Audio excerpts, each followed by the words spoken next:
Sex power फिर से पाए। हस्त मैथुन या अति मैथुन से आई दुर्बलता, सभी प्रकार की लैंगिक समस्या का निदान एवं उपचार।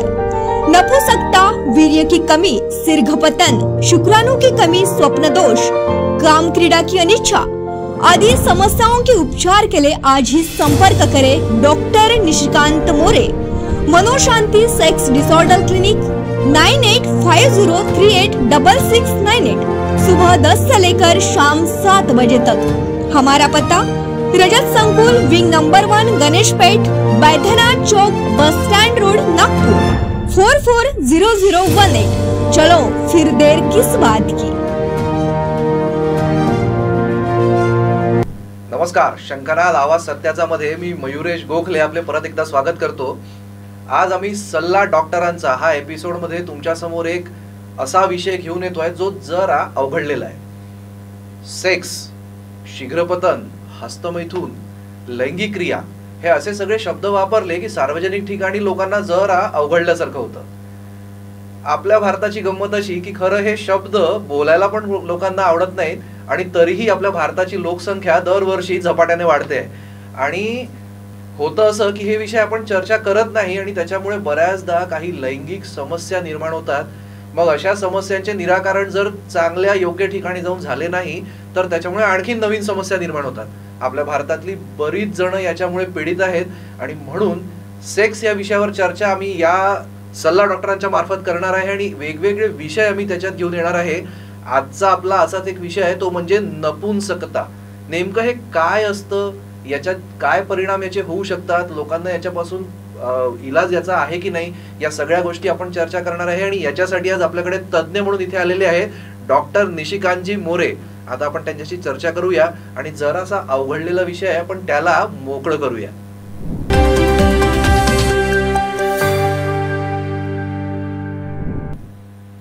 नमस्कार डॉक्टर निशिकांतजी, आपले आमच्या स्टुडिओत खूप खूप स्वागत आहे। डॉक्टर निशिकांतजी मोरे मागच्या 28 वर्षापासून मनोशांती सेक्स डिसऑर्डर क्लिनिक गणेश पेठ मध्ये चालवतात। अनेक लोक यांच्याकडे नेहमी समस्या घेऊन येत असतात, कितीतरी समस्यांचे निराकरण केलेत, बरंच काही यांच्याकडून ऐकण्यासारखं आहे। विषय जसं की मी मगाशी सांगितलं थोडा अवघडलेला आहे, पण डॉक्टरांसोबत चर्चा करून आपल्याला बऱ्याच गोष्टी कळतील आणि मोकळेपणाने चर्चा करता येईल। तर डॉक्टर, आम्हाला खरंच खूप छान वाटेल तुमच्याकडून या नपुंसकता या विषयावर ऐकायला।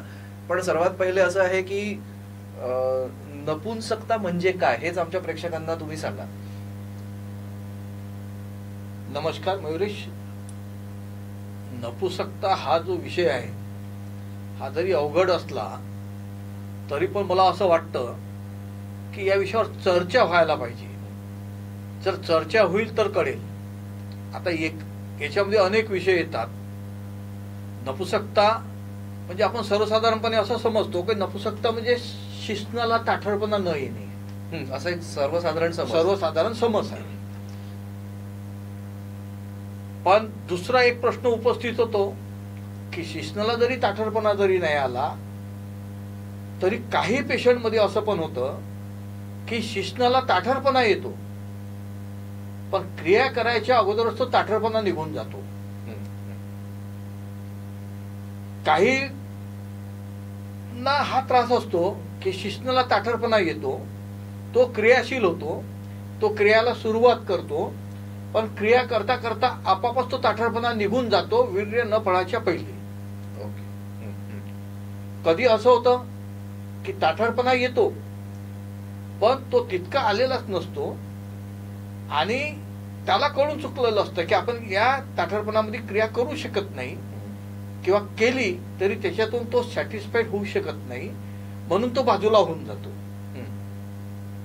आता याच्यामध्ये नपुंसकतेचा अर्थ आपण फक्त एवढाच पकडतो हा पुरुषासाठी आपण लागू करून टाकतो। म्हणजे नामर्दपणा असं एक त्याला आपण नेहमी टायटल दिलेलं आहे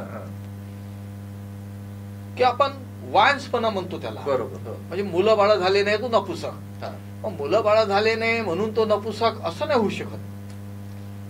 कारण स्त्रियांना जर काही प्रॉब्लेम असेल तर सर्व ते पुरुषावर थोपता येणार नाही आपल्याला, बरोबर आहे। हा क्रियाशील आहे, हा क्रिया करतो, मुलं बाळ म्हणजे निर्मातीसाठी जे काही पाहिजे आहे ते सर्वस्व याच्या जवळ आहे, पण स्त्रीजवळ जर नसेल, समजा काही प्रॉब्लेम असतील, ओव्ह्युलेशन होत नसेल, स्त्री बीजांडातून स्त्री बीज निघत नसेल किंवा निघालेलं फळ परिपक्व नसेल, तर त्याला आपण वांझपणा म्हणतो. हो. आणि काही स्त्रियांमध्ये याची इच्छा नसेल होत, तर मग तिला नपुसकपणाचा का असा प्रश्न निर्माण होऊन जातो. तर तसं आपल्याला म्हणता येणार नाही, पण हा शब्द आपण पूर्वीपासून हा पुरुषासाठी वापरत आलेला आहोत. का शिश्नामध्ये ताठरपणा नाही आला म्हणजे हा नपुसक आहे. पण त्या नपुसकतेचे टाईप मी तुम्हाला समजून सांगितले. वेगवेगळ्या प्रकारचे भेटतात. काही वेळा असं पण होऊ शकतं, एकाच व्यक्तीसोबत असं होऊ शकतं, समजा तो महिन्यातून आपण एक रुटीन पकडलं तर 15 क्रिया करतो, 15 वेळा सेक्स करतो, 15 वेळा सेक्स करतो. आता त्या 15 वेळा केलेल्या क्रियातून 10 क्रिया त्याच्या चांगल्या होतात आणि 5 क्रियामध्ये त्याला अडचण येते. कधी तेवढी ताठरताच येत नाही, आली ताठरता तर ती टिकत नाही, करता करता त्याची ताठरता कमी होऊन जाते वीर्य न पडता, किंवा मग ती ताठरता तेवढी येतच नाही. तर हे त्याला दिलेले सिम्पटम्स असतात फक्त, की कुठेतरी काहीतरी बिघाड झालेला आहे, कुठेतरी काहीतरी प्रॉब्लेम निर्माण झालेला आहे. त्याच्यामुळं त्याच्यामध्ये त्याची बॉडी जशी कालपर्यंत ऍक्टिव्ह होती ते आता या महिन्यात किंवा पुढच्या महिन्यात अशी राहत नाहीये. आणि अशा वेळेस थोडस मानसिक जर स्ट्रेस जर आलं तर तो प्रकार वाढत जातो. मेंटल स्ट्रेसमुळे वाढू शकतो. मेंटल स्ट्रेसमुळे तो वाढत जातो. स्वतःची जीवनशैली त्याच्यावरती डिपेंड आहे, तो कसा जीवन जगतो. सकाळी 8ला घरून निघून कामावर जाणाऱ्याची आणि रात्री 10ला परत येणारे वेगळा, ते मी त्याचे 3 लोकांमध्ये डिवायडेड केलेलं आहे. नोकरी करणारा वेगळा, 10ला जातो, 5-6ला घरी येऊन जातो. घरी आल्यानंतरही कामं करणारा एक वर्ग असतो. तर त्यांच्यामध्ये सुद्धा मानसिक तणावामुळं ही स्थिती केव्हा केव्हा निर्माण होऊ शकते. ती टाइम बिंग असेल म्हणजे ती परमनंट स्टेज नाही, ती परमनंट स्टेज नसते. आणि जसं की तुम्ही आता नपुंसकतेचे मला प्रकार सांगितले, की म्हणजे माझ्यासाठी हे सगळं नवीन आहे, आमच्या प्रेक्षकांनाही कदाचित आता नव्यानेच कळलं असेल की फक्त लिंगाला ताठरता नसणे म्हणजे नपुंसकता नाहीये, तर अजूनही त्याचे 2-3 प्रकार तुम्ही पुढे सांगितले. राईट. पण मला आता एक असा प्रश्न पडलाय की मग ही नपुंसकता जी असते ही अनुवंशिक असू शकते का, किंवा जन्मतःच कोणाला असू शकते, की तरुण झाल्यानंतर किंवा वयाच्या कुठल्या पण टप्प्यात ही येऊ शकते? हा, नपुंसकता जन्मता पण असू शकते, पण त्याचं पर्सेंटेज फार कमी आहे. अच्छा. जसा अनुवंशिकतेकडे जर गेलो आपण, तर समजा आई वडिलाला किंवा वडिलाला डायबिटीज आहे आणि लहानपणापासून मुलामध्ये पण मधुमेह झालेला आहे, तर त्या मधुमेहामुळे सुद्धा असे प्रॉब्लेम्स बरेचदा येतात. येऊ शकतात की त्याला सेक्सची इच्छा न होणे, झाली इच्छा तर जे मी प्रकार सांगितले ना 3, म्हणजे जवळ गेल्यानंतर उत्तेजना येणे, पण क्रिया करायच्या पहिले ताठरता कमी होऊन जाणे किंवा क्रिया करता करता ताठरता कमी होऊन जाणे, हा जो प्रकार आहे तो जनरली मधुमेहाच्या पेशंटमध्ये बरेचदा पाहायला मिळतो आपल्याला. आणि जर तो लहानपणापासूनच असेल त्याला, तर ओबेसिटी रिझन असू शकतो. खूपच समजा असेल, हार्टचे काही डिसीजेस आहेत त्याच्यामध्ये सुद्धा प्रॉब्लेम येतात. ऍक्च्युली लिंगामध्ये ताठरपणा येतो म्हणजे काय होतं, तर जेव्हा आपण विचार करतो सेक्स करायचा आहे किंवा सेक्शुअल थिंकिंग असतं आपलं, त्यावेळेस आपोआप ब्रेन करायला लागतं आणि विशिष्ट अशा लिंगामध्ये एक ब्लड सर्क्युलेशन येऊन ते लिंग ताठर होतं. आता ती जर प्रक्रिया त्याच्या बॉडीत होत नसेल तर तो ताठरपणा तेवढा येणार नाही त्याला, किंवा येणारच नाही. तसे वेगवेगळ्या प्रकारचे टाइप्स आहेत त्याच्यामध्ये, आणि ते म्हणजे अनुवंशिक असू शकतात किंवा मे बी वयाच्या काही टप्प्यांवर डिसीजमुळे, मेंटल स्ट्रेस. आता दुसरा एक टाइप आहे त्याच्यामध्ये, परत एक एखाद्याला आपण नपुंसक त्यालाही म्हणू शकतो, ज्याचं इंद्रियत आहे पण ते एवढं लहान आहे अच्छा की ज्याच्यातून तो क्रियाच करू शकत नाही. अशाही केसेस अशांना आपण नपुंसकतेमध्ये मोजता येईल आपल्याला. मग त्याला जर दुरुस्त करायचं असेल तर मग तो वेगवेगळे मार्ग आहेत त्याच्यावाले. अच्छा, मी तुम्हाला एक प्रश्न तो विचारणारच होतो की नपुंसकता जर म्हणजे कोणाला आहे, अनुवंशिक असो किंवा कुठल्या वयाच्या टप्प्यावर आलेली असो, ती बरी होते का? औषधांनी बरी करता येते का? तुम्ही अशा केसेस हँडल केल्या असतील बऱ्याच. नपुंसकता आता कशामुळे आलेली आहे म्हणजे पूर्वीपासून आहे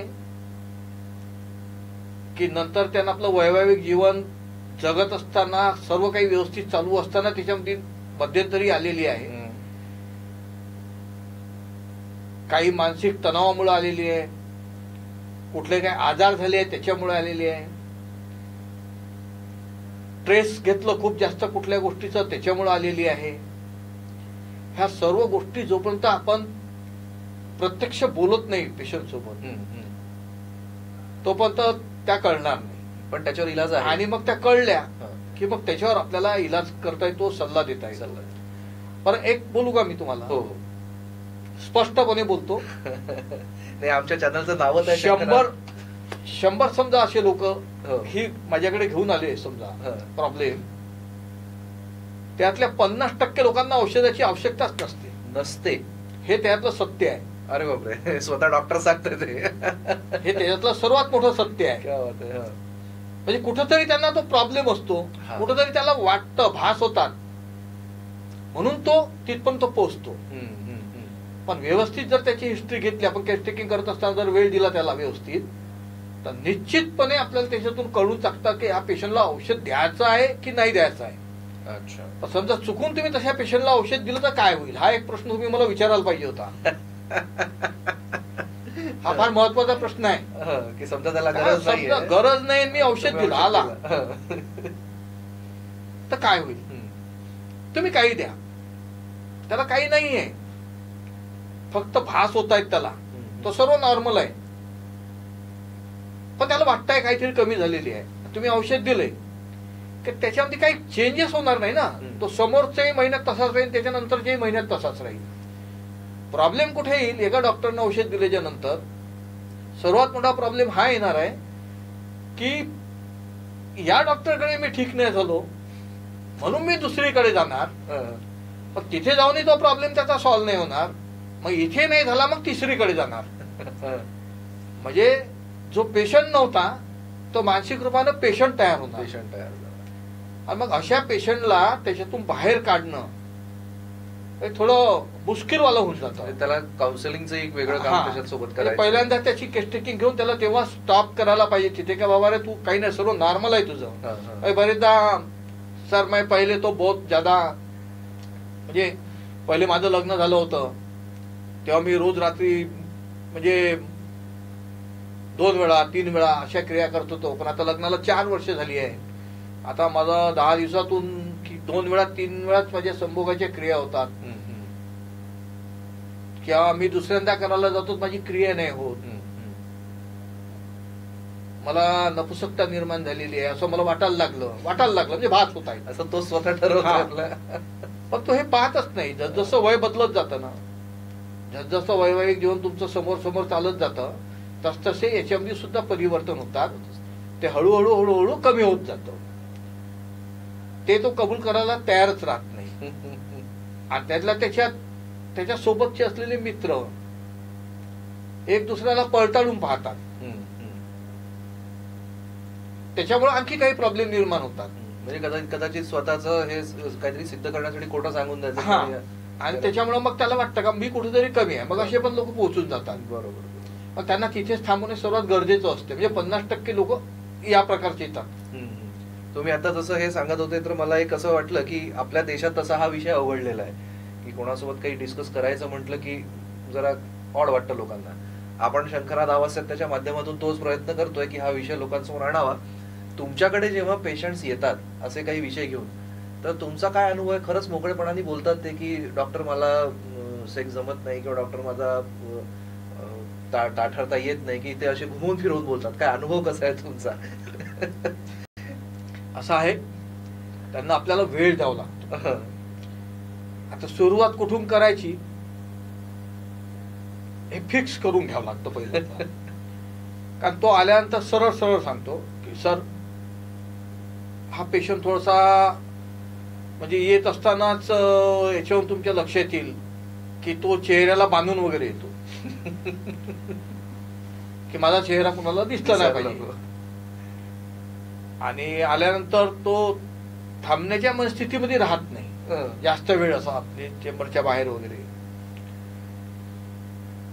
प्रॉब्लेम कुठे येतो जेव्हा सुरुवात करायची असते जेव्हा त्याला आपण विचारतो ते तुमच्यावर डिपेंड करतं, म्हणजे डॉक्टरवरती डिपेंड करतं त्याला कसं घ्यायचं. पण माझी पद्धत थोडीशी वेगळी आहे.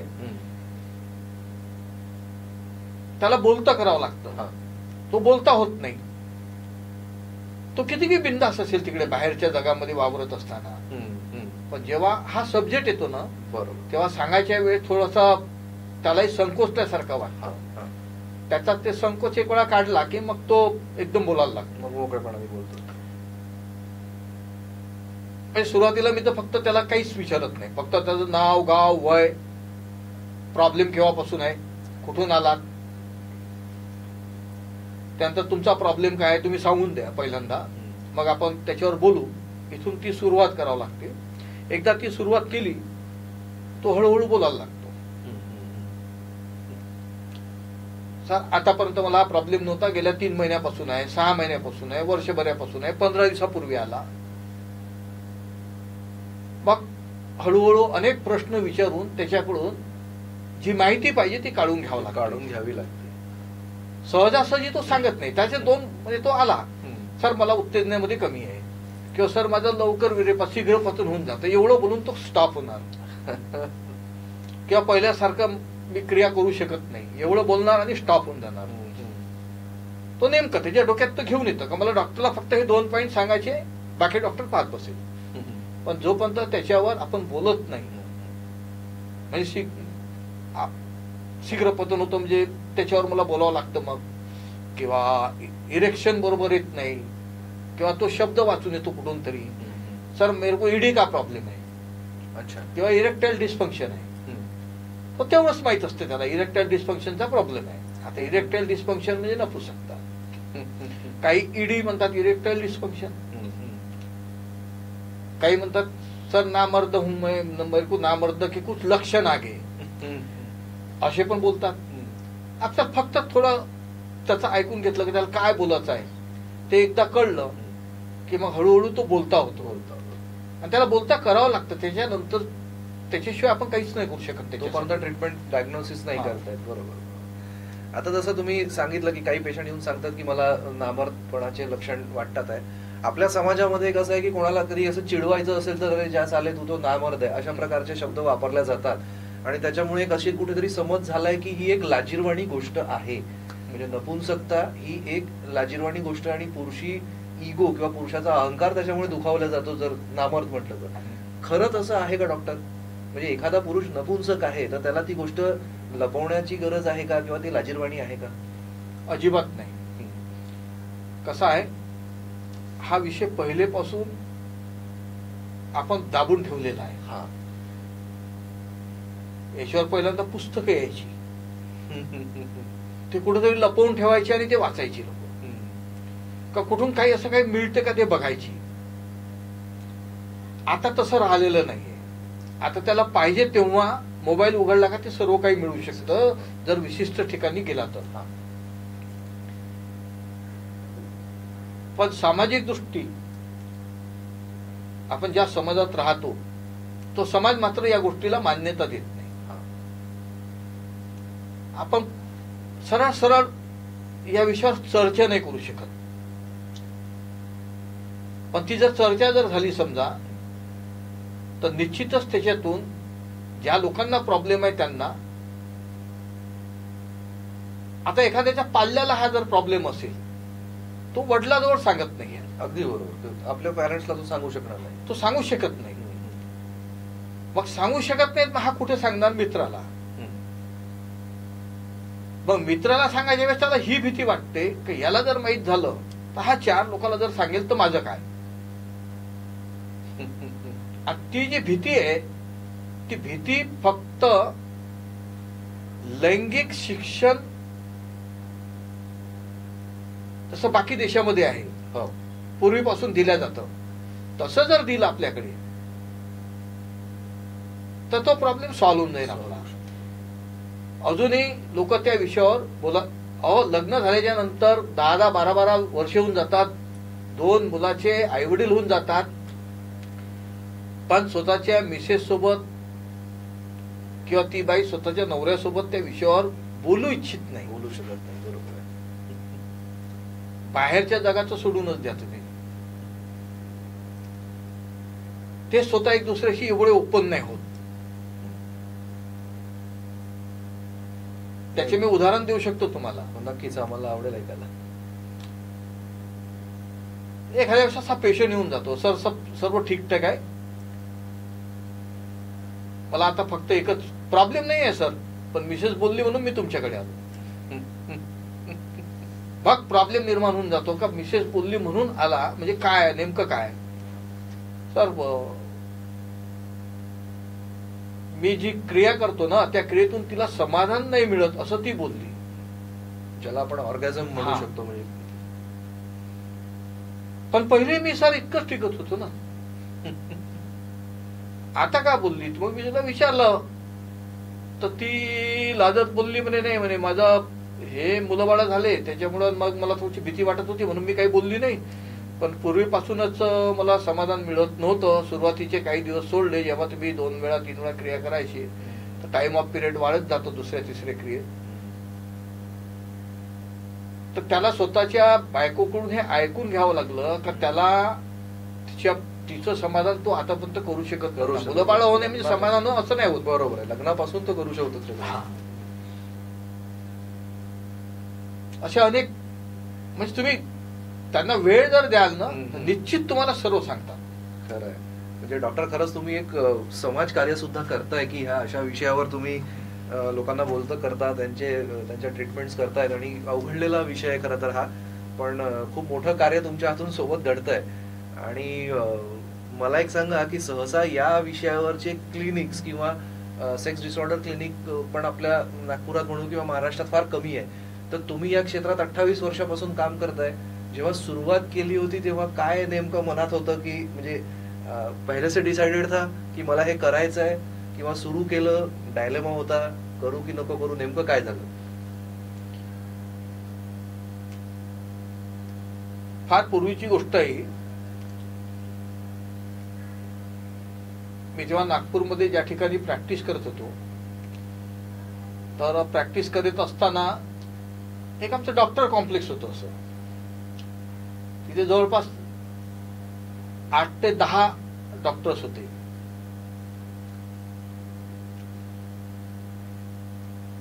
आता ते 8 ते 10 डॉक्टर्स होते आणि डॉक्टर्स मंडळीमध्ये माझी असलेली ओळख. अनेकदा काय व्हायचं की जे पेशंट यायचे ते पेशंट कुठंतरी जाऊन जडीबुटीचं औषध घेतलं, मेडिकलच्या दुकानातून औषध घेतलं, असे पेशंट त्या लोकांना नेहमी क्रॉस व्हायचे, मला पण व्हायचे. मग असंच बसत असताना बा आपणच समजा या विषयावरती जर समजा प्रॅक्टिस जर सुरू केली नुसतं हाच विषय घेऊन, तर आपण तो व्यवस्थितरित्या त्याला हाताळू शकतो एवढं मनात आणलं. आणि माझे वडील पण डॉक्टर होते, ते गव्हर्नमेंट सर्वंट होते. BAMS, त्यांचा BAMS च्या ऐवजी BAMS हा जुना आहे, आयुर्वेदिक आणि ॲलोपॅथिक असा कोर्स होता त्यांचा. मग त्या काळामध्ये मी थोडीफार त्यांची मदत घेतली, त्यांच्याशी बोललो या विषयावर. त्यांनी सांगितलं ना अनेक पेशंट मिळतात म्हणे, पण पेशंट सांगत नाही. म्हणजे आपल्याला खूप विचारावं लागतं. माझ्या म्हणजे एक 35 वर्षाच्या प्रॅक्टिस मध्ये मी पाहिलं म्हणे, तर थोडं डिफिकल्ट आहे प्रॅक्टिस करणं. तर मी म्हणलं जे डिफिकल्ट आहे तेच करून बघू आपण. आणि मग हळूहळू मग मी याच्याकडे वळलो. आणि आज 28 वर्षापेक्षा जास्त कालावधी होऊन गेला. फक्त सेक्सुअल डिसऑर्डरचेच पेशंट पाहतो, कुठल्याही दुसऱ्या पेशंटला मी बघत नाही. तुम्ही फक्त सेक्स डिसऑर्डर या विषयावरच फक्त त्याच विषयावरती.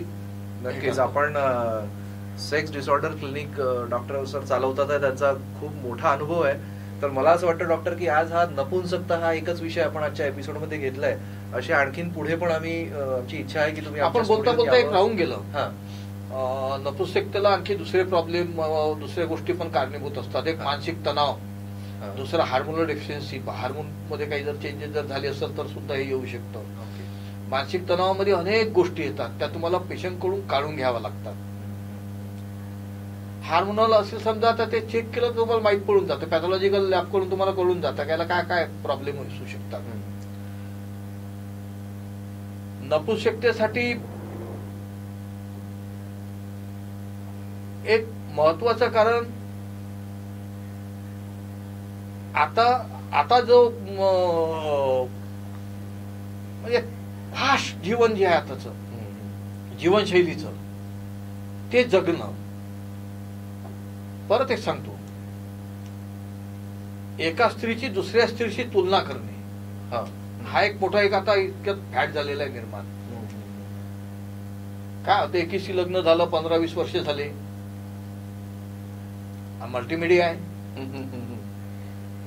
आणि मग त्या दुसऱ्या स्त्रियांसोबत किंवा एखादी गर्लफ्रेंड मिळाली, मॅरिड असो अनमॅरिड असो जे काही असेल, मग तिची तुलना घरच्या बाईसोबत करणे. म्हणजे एकीकडे तो चांगला परफॉर्मन्स देतो पण दुसरीकडे तो मग त्याला आपण नपुंसकतेमध्ये म्हणजे ते कारण शोधून काढावं लागतात त्याच्यावर त्याला काय होतं असं. म्हणजे माझा तर सरळ प्रश्न असतो का हा जो प्रॉब्लेम आहे, हा प्रॉब्लेम तुम्हाला घरी येतो की बाहेर येतो, मी सब विचारून टाकतो. म्हणजे कधी कधी असं होऊ शकतं की त्याच्या बायकोला वाटतंय की आपला नवरा नपुंसक आहे, पण बाहेर कुठेतरी अनेक गोष्टी आहेत त्याच्यामध्ये, त्यातून माहीत पडून जातं आपल्याला. तो सांगतो नाही सर मला घरीच प्रॉब्लेम येतो, बाहेर असा कुठं जात नाही मी. पण जाणार असेल तर तो तेही सांगतो की सर नहीं घर में मेरे को ये प्रॉब्लम नहीं आता, मेरे को वो वहां जाने के बाद में बहुत जल्दी हो जाता, इधर में नहीं होता. असं तुम्हाला वेळ द्यावा लागतो पेशंटसाठी. तुम्ही वेळ दिला तर तो बोलणार, त्याने बोललं तरच तुम्ही त्याला व्यवस्थित ट्रीटमेंट देऊ शकणार. अदरवाईज त्याला आपण ट्रीट करू शकत नाही, कारण जोपर्यंत त्याचं मनात काय त्याला झालं काय ते आपल्याला काढून घ्यावं लागतं पहिल्यांदा, त्यासाठी वेळ द्यावा लागतो. आणि मी तितका वेळ त्या पेशंटला देतो. मला एक पेशंट पाहायला 20 मिनिट लागतात, कधी तोच पेशंट पाहायला त्याच टाईपचा तेच सिम्पटम घेऊन आलेला त्याला मला 40-40 मिनिट द्यावं लागतात. ते डिपेंड करेल, तो डिपेंड करते तो पेशंट कितपत मला माहिती देतो. नाही खरं आहे डॉक्टर, खूप मोठा विषय आहे हा, अनेक वेगवेगळे पैलू आहेत.